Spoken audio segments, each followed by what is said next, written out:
Hello everyone, this is Amber and welcome back to my channel, Amber Reads Romance. I wanted to do a couple reading wrap-ups for like the last couple months of 2022. I did just start this booktube channel in January 2023, so I thought I'd go over my November and December reads. I do have a November reads wrap-up and I'll try to remember to link that below. But so for this one, we're going to go over December. I believe I had 16 books that I read.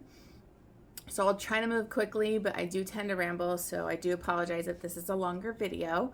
I'm not sure if I'm going to do monthly wrap-ups in the future or mid-month wrap-ups, just depending on how long these videos end up being. So thank you so much. I'll just go ahead and dive right into December reads. So the first book that I read was Embers by Claire Kent. And this is part of her Kindled series. It's in the same world as her standalone Last Light, which ended up being one of my favorite reads from 2022. And that's also my other video that goes over my 22 favorites.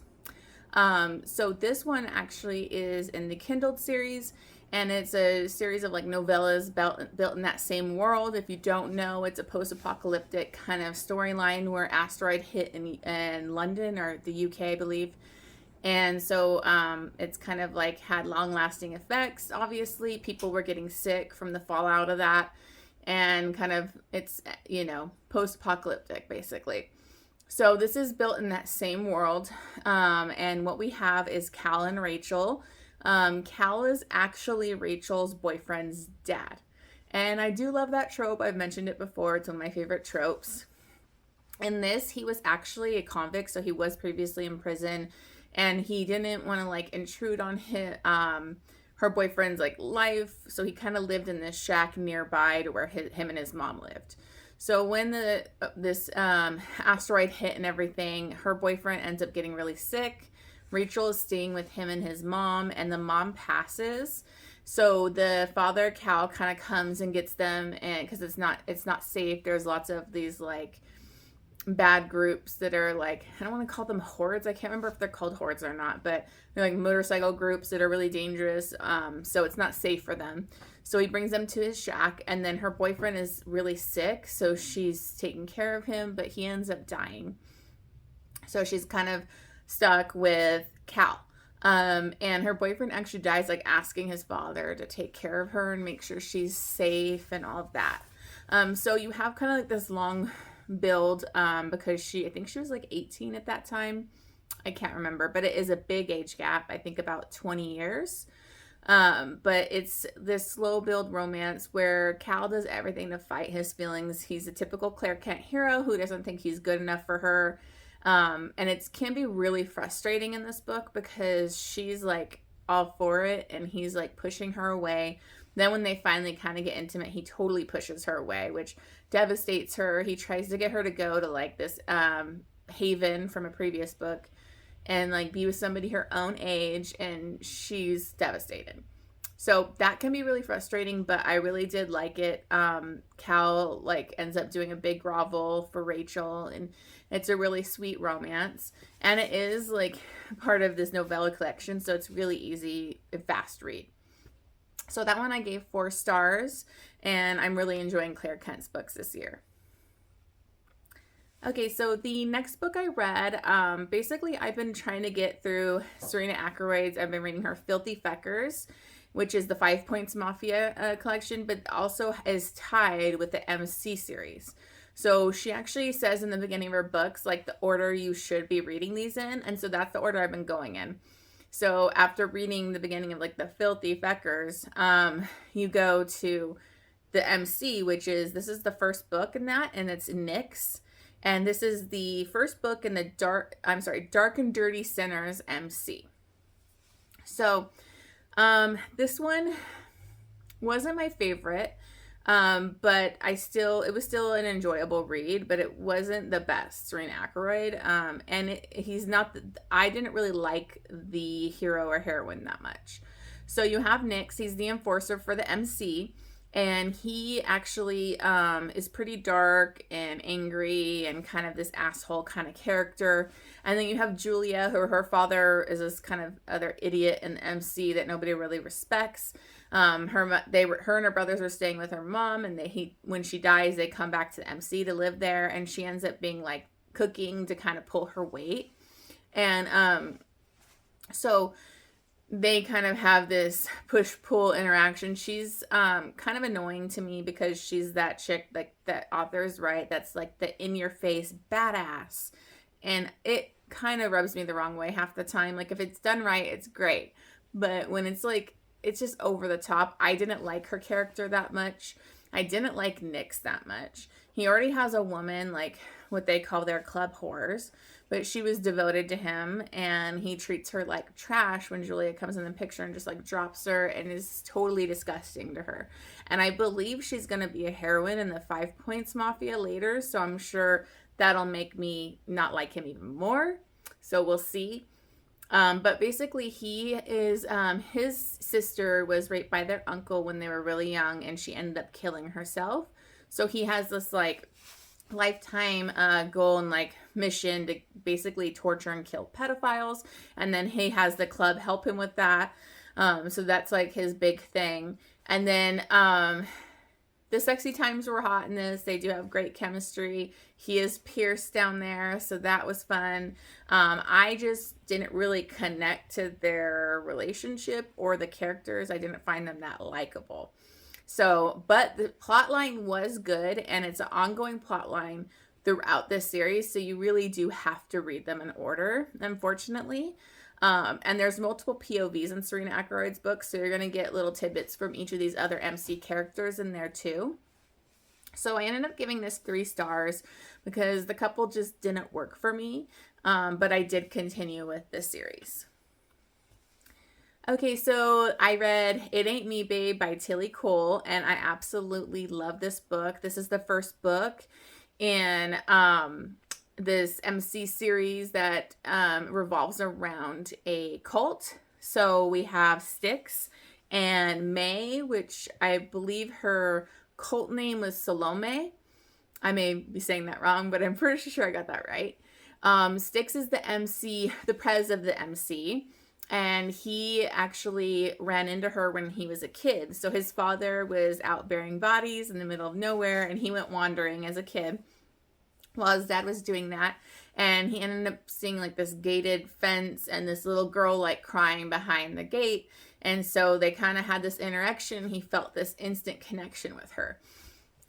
He ends up having to leave, and he always wanted to go back to that place, but his dad would never tell him where it was at. Because he always wanted to find this girl again.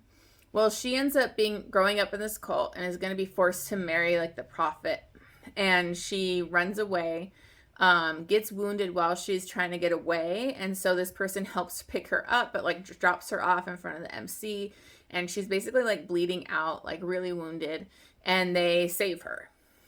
He ends up immediately recognizing her and is just shocked. And so, you know, they have this instant connection. She has to deal with all her trauma from being in the cult and like learning the outside world, and it's really fascinating. I love stuff about cults. I watch like documentaries about it and read about it. So I really found this interesting, and I think Tillie did a lot of really important research regarding this. So it felt like she did her work for this series. I've only read the first book, but I do need to continue.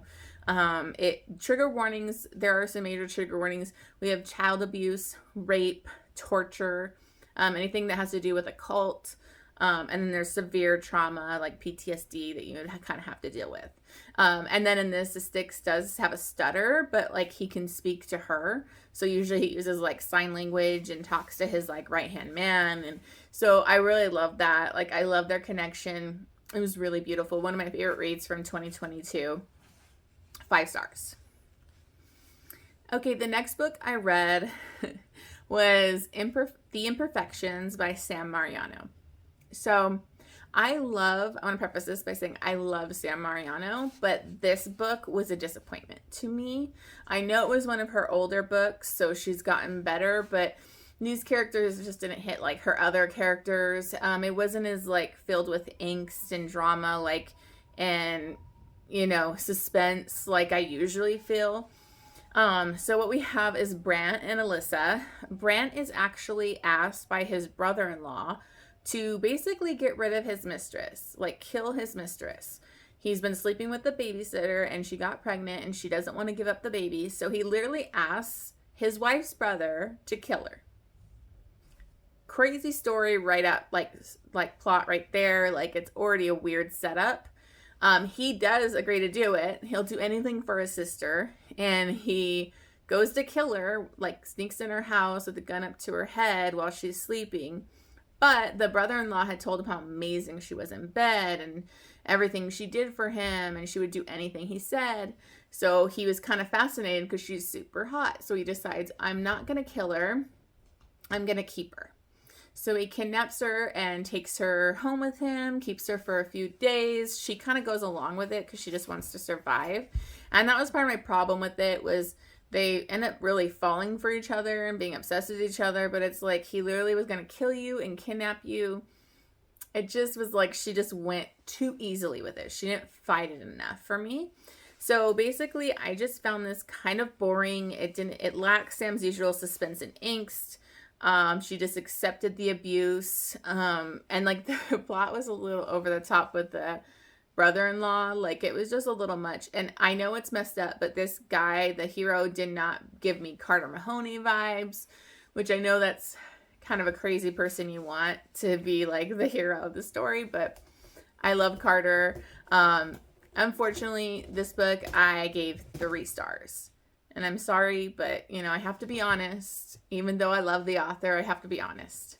So, I next read Twisted Hate by Anna Huang. And it's going to sound like I'm being negative here. But there was so much hype about this book. Like, so much hype that, like, it was a big letdown for me. I didn't think it was as good as everybody says. I still gave it a decent rating because the writing was good. It was decent. It's just, I think the hype made it like fall flat for me. We have Josh and Jules, and this is part of the Twisted series by Anna Huang. This is book 3. Sorry if you hear scratching, that's my cat in the background. He tends to do this every time I film. So sorry if you hear that. So basically, you've seen Josh and Jules have this contentious, like, hate enemies relationship in the other books. She's the best friend of the character from the first book, and they just don't get along. They hate each other. They have, like, absolute hatred. And that's where my problem comes in, because the reason they don't like each other is BS. It's stupid. She overheard him saying something bad about her from, like, when he first met her. And instead of confronting him and talking about things, like, she hates him. He hates her just because she's a bad influence on his sister, even though they've been friends for years at this point. It's really dumb to have this much hatred and animosity that they did have. I don't know. I just didn't buy it. And then this is basically like they are going to work in the same area, like same place for a while. And they're both so busy. She's trying to, prepare for her bar. She's going to be a lawyer. And so she's helping out at this, he's a doctor in a hospital and she's working there. And so they decide to kind of have a enemies with benefits situation, I guess, and just be like fuck buddies. And so they do have like that angry sex or whatever. I find myself bored during their sex scenes. So I just wasn't really that invested in this relationship. And then Jules is like lies about something and does something stupid. And when she could have just talked to Josh and it would have solved everything, she doesn't do that, which I just found dumb. And then the way Josh treated her at that fallout was just unforgivable to me. Even though I'm a fan of Carter Mahoney, like, Josh just didn't do it for me. So I gave this book 4 stars. But, it did have a lot of that lackluster for me. I know a lot of people love it. This is just my opinion. So then I went back to the MC series from Serena Akeroyd. So this is book number 2 in the Dark and Dirty Sinners MC, and this is Link. This one I loved way more. So this is between Link and Lily. So in the first book, the heroine gets attacked by this rich douchebag, and he tries to like kidnap her or rape her or whatever. And then it comes out in the end of that book that he has other women kidnapped and he's raping and torturing them and they're held somewhere. So the MC really wants to know where these girls are at and help these girls. So Lily is actually the sister to that asshole that attacked her in the first book. And she finds out where these girls are at and wants to get to the MC to try and tell them so they can help these girls. Because her dad is super powerful. Sorry, my cat's over here attacking the wall. Because her dad is super powerful and he's watching her like a hawk. She's got bodyguards. She can't really trust anybody. So she ends up going to this bar that the MC frequents and gets to talk to Link, and she tells him about everything. So then becomes their like interactions, and she helps them so that they can save those girls. And that becomes like this ongoing storyline throughout the series, which is really great, was like saving these girls, these poor women that like the trauma that they went through, their PTSD, and the MC's trying to help them, but they kind of have to keep them and help them themselves. Like they were also, foreign women that were like, if they go to the police, they might send them back home. So it's a really complicated situation. And so basically this is a romance between Lily and Link, and I absolutely love Link. He was kind of like the man-ho, funny, like sunshine kind of guy, and he was a man-ho, but he's not disrespectful about it. He was always respectful to the like club whores, as they call them, but he like really falls for Lily. But the problem is that Lily has been severely abused, sexually abused, has serious trauma. So she is not okay with like just having sex. So they don't ever have sex in this book. And I know sex isn't everything in a book, but this is why I docked a star. I ended up giving this book 4 stars because it would have been 5, but like I wanted to see the full completion of their relationship. Like it ends too abruptly and like they don't ever have sex. He does give her oral and tries to slowly show her that, which I appreciate. It's showing that he cares and he's trying to slowly get her used to that. But I wanted like the full thing, and it abruptly ends. So it kind of felt like a happy for now, not happily ever after. They are happy still in the other books that I've seen together. They're still together, but I'm basically hoping that since she does multiple POVs that she's going to continue their storyline within each book, because they're like my favorite couple so far. I love Link and how patient he is with her. And a lot of stuff comes out and going against like her father, who's like this piece of like he's horrible. So the storyline and the plot is really moving forward in this book, and I really loved it. So I did give this book 4 stars. So then I read Love in the Wild by Emma Castle. And this was a fun read just to read kind of after the last one, because the last one had a lot of trigger warnings and, abuse and sexual trauma and stuff. So this was a sweet, fun read. And it's a Tarzan retelling, and it's between Thorn and Eden. And Eden is actually in the jungle doing some kind of photography thing. I can't remember. And then they get attacked by people, and Thorn saves her and basically like recognizes her like she's his mate. His family had crashed on this, plane forever. So, the Tarzan telling. But it was really sweet. I loved how he could like talk to the animals. And then by the time she comes in the picture, he already can speak English pretty well because he was friends with this local and he kind of taught him.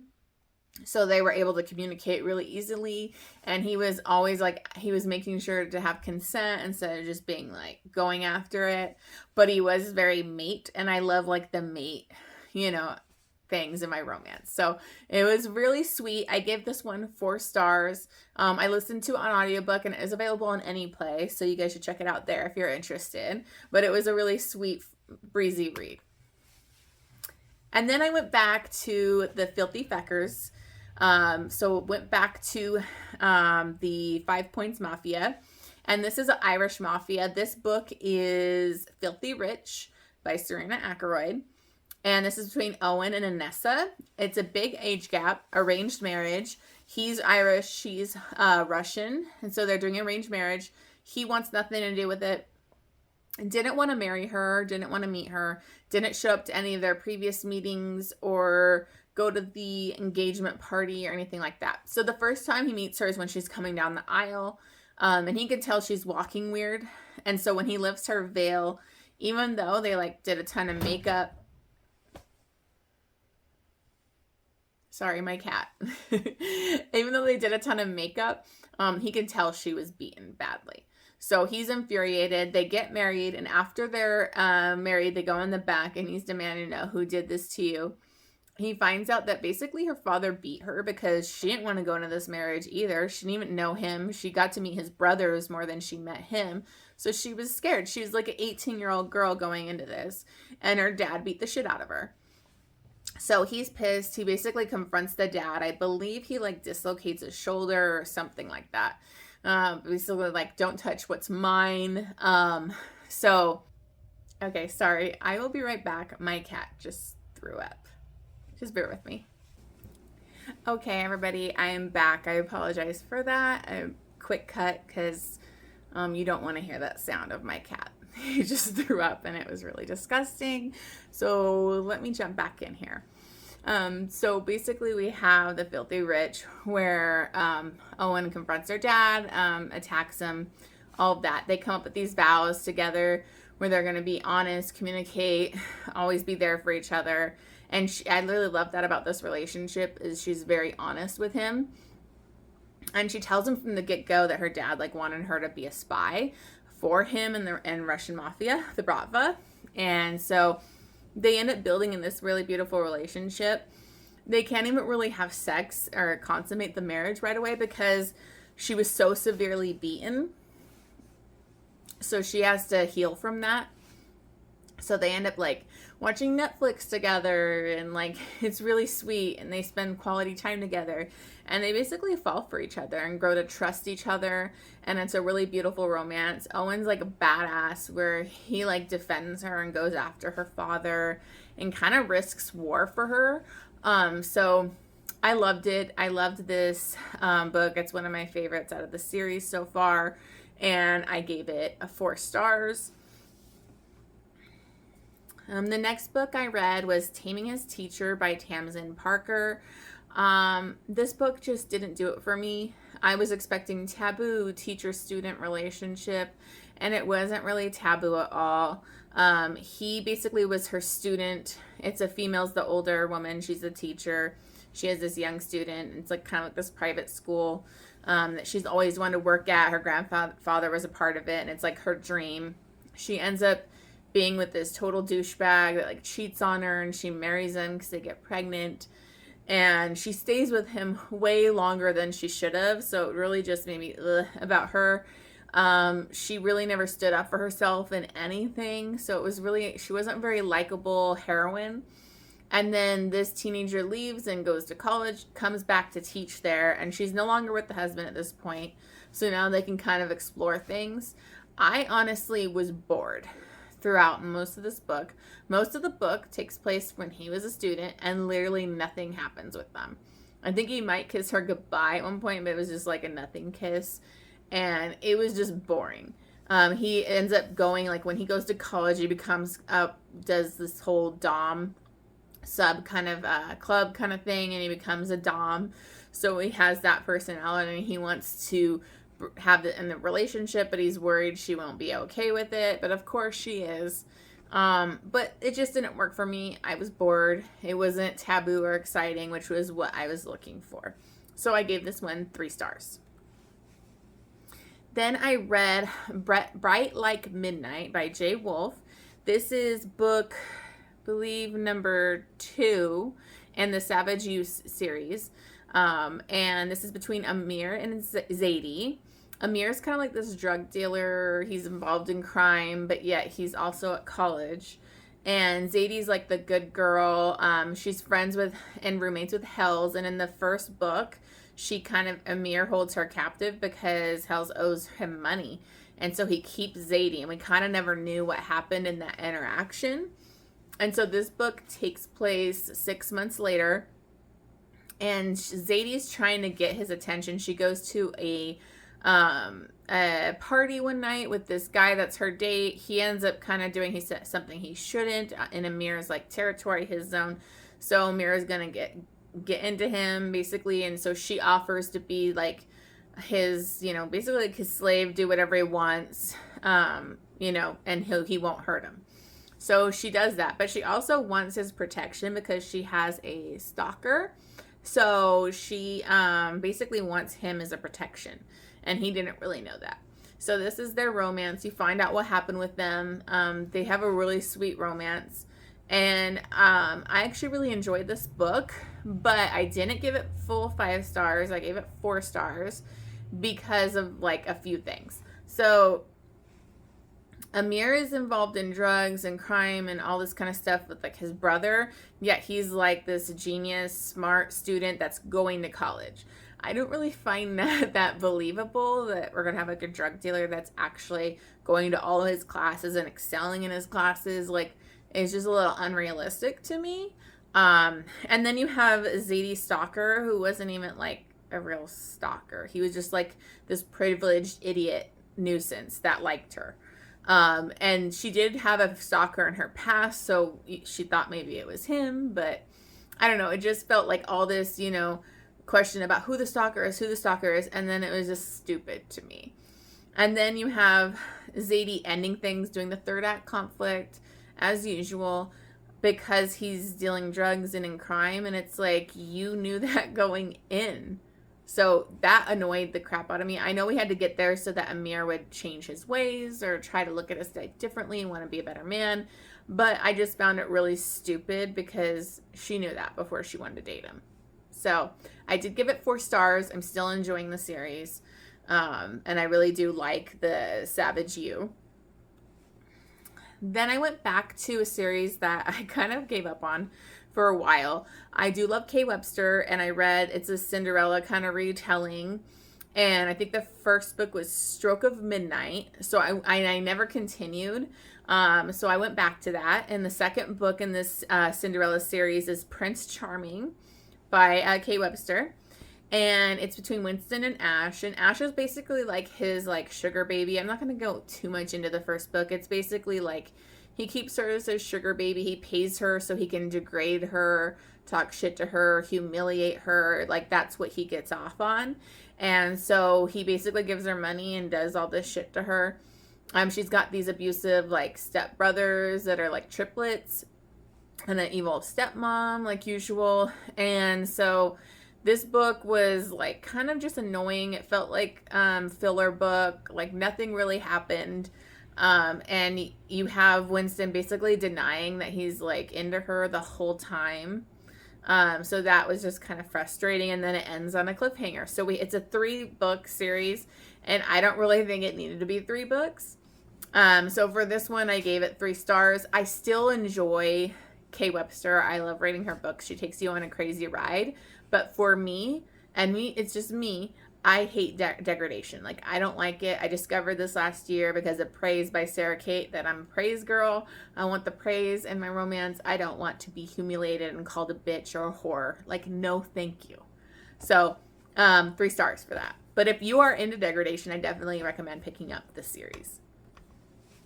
So then I wanted kind of like a quick, easy read, and I read Primal by Jessica Gadziala. I hope I'm saying her name right. It's a quick novella. It's between Wei and Maribel, and basically it's simple. It's supposed to be primal play kind of thing. It's her grandmother died and left her like this cottage in the middle of the woods. She wasn't really happy in her career, so she goes out there to kind of like find herself and discover what she wants. And when she's in the woods, she gets attacked by this werewolf kind of creature, and then it ends up being Wei, and she's his mate. But to me, there wasn't enough primal play in this. It was like barely anything. Like, they almost get it on there, and then he like doesn't do anything, and then kind of like stalks her, watches her for days. And so I was just kind of bored. Like, I wanted some kinkier primal play for a novella. So I gave this one 3 stars. So then I continued with the Webster series, and that was that final book, which is The Glass Slipper. I gave this one 4 stars. It was an interesting end of the series. The story is over the top. The plot is over the top. It's crazy. But at least in this, you have Winston admitting that he loves her and is into her. And then, like, you find out all these secrets about Ash and all this, like, kind of big reveals in this book. And the triplets are actually have their own series too, so I will probably end up reading that because they are crazy psycho, but I'd be interested to see what that series is like as well. And so again, if this is degradation kink is your thing, I think this series would be really fun for you. Webster writes really fun, crazy books. So then I went back to Serena Akeroyd again. So we're back to the MC, and I read Sin, and this is between Sin and Tiffany. And Sin is basically another MC character. In the first book, he makes a big mistake, and so he gets punished in this book because he, did a big mistake. So they set him up to another charter because they couldn't really trust him. He needs to learn his lesson. So in the beginning of the book, him and Tiffany's actually best friends with Lily from the second book and Link's book. And so there's a lot of fallout with Lily's father, and her and Tiffany's father's best friends, and they do business, their fathers do business together. So a lot kind of comes out and reflects badly on her father as well. So there's some big fallout. There's, a lot for loss and grief in this book too.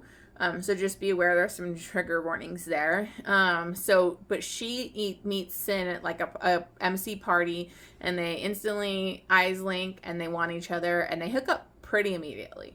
I didn't think I'd like it as much because they're together like right from the start, but because he got in trouble and he's moved to another charter, they have to kind of have this long distance relationship, and they're kind of hiding things because she didn't want her dad to know, and all this kind of stuff. And then while he's gone, it goes bad. And so her life kind of churns upside down.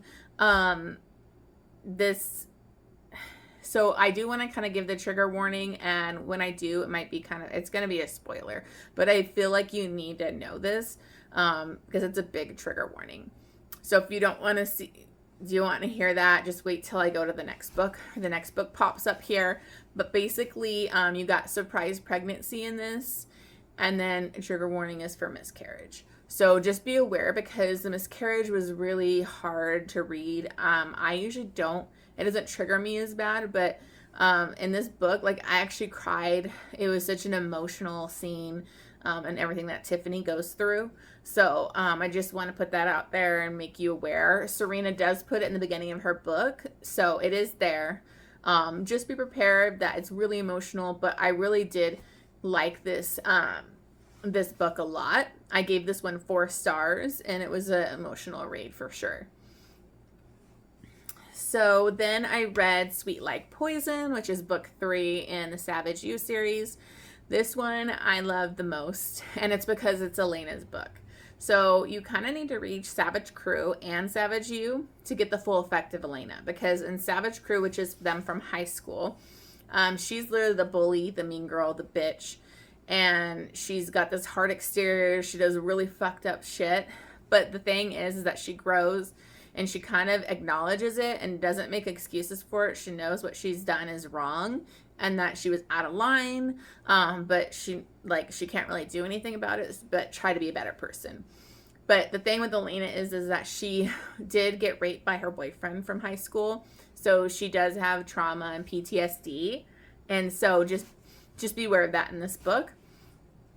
And this is between Locke and Elena. Locke is like this big, husky, ranch kind of guy. He has a ranch in Wyoming, his family does, and he's going there for college, and then he's going right back to run it. He doesn't want to be in a relationship or anything. But him and Elena have a fling for like a weekend, and it's amazing to her because she has not been able to like have an orgasm or enjoy sex with a man since she was raped. And Locke does it for her. She's totally into it.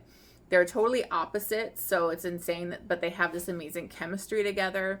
But Locke basically shuts it down and is like, now that our friends are going to be back, we can't do this anymore. Nobody should know about this.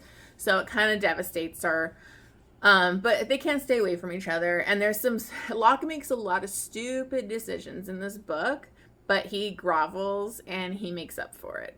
They have such amazing, sweet moments where, like, she's actually getting bullied by girls at the college, and they stick gum in her hair, and he does this, like, great caretaking and helps her get it out and is there for her. And she, like, defends him against those bullies because he's, like, works at the schools, like, works in the mechanic. And they were, like, ridiculing him, and she defends him. And it's just beautiful because Elena is just, I love her character. You get major Beth and Rip vibes from Yellowstone, which are my favorite. And so I just love this duo. They're, like, strong and beautiful. And I actually gave this one 6 stars. It was one of my top reads from 2022. So I definitely recommend it. But I do recommend that you read them in order so that you can get the full effect of Elena and who she is. And, like, kind of her redemption here. So the last book I read was The Longing of Lone Wolves by Lana Pechercyk. I'm going to say her last name wrong, but it's up here. So this is the first book in the Fade Guardian series, and this is between Rush and Clark. So this is a fantasy kind of post-apocalyptic book series, and Rush is a Fade Guardian, a wolf shifter. He broke an unsanctioned law where you're not allowed to have, like, unsanctioned breeding. You can't have kids unless it's approved or whatever. So he ends up getting a curse on him for, like, the last 50 years or so, where nobody can see him. So he's cursed. He still wanders to protect people, you know, around the land from humans, because humans ruined Earth, and, you know, with metals and all that kind of stuff. And now it's ruled by, like, fae, and there's orcs and different, you know, magical creatures now. And then you have Clark, and she's a human, and she was in Las Vegas in her time, and she wakes up because there was this big freeze. She wakes up randomly, like 2,000 years later, and she wakes up in this time. And so she gets attacked by these creatures, and he was going to let them kill her because he's hunts mortal, like, humans. But she can actually see him, so he's like, oh my god, you know, like, he hasn't been seen in 50 years. And he figures he can kind of use her to, like, take her to the order and hopefully break his curse. So he takes her with him, but the problem is they're fated mates, which I love. I love fated mates, and it's this journey and great world building. So it's a great read. I listen to this on Anyplay. I don't know if all the books in the series are Anyplay, but I know the first few are. So I definitely look into that. And I think the other ones are available on Kindle Unlimited too. So I gave this one 4 stars. It was great. It was a nice, fun read, and going to definitely continue with the series. Okay, so that's it. That's all I have for my books from December. Thank you so much for watching this video, and don't forget to like or subscribe. I'll see you again soon.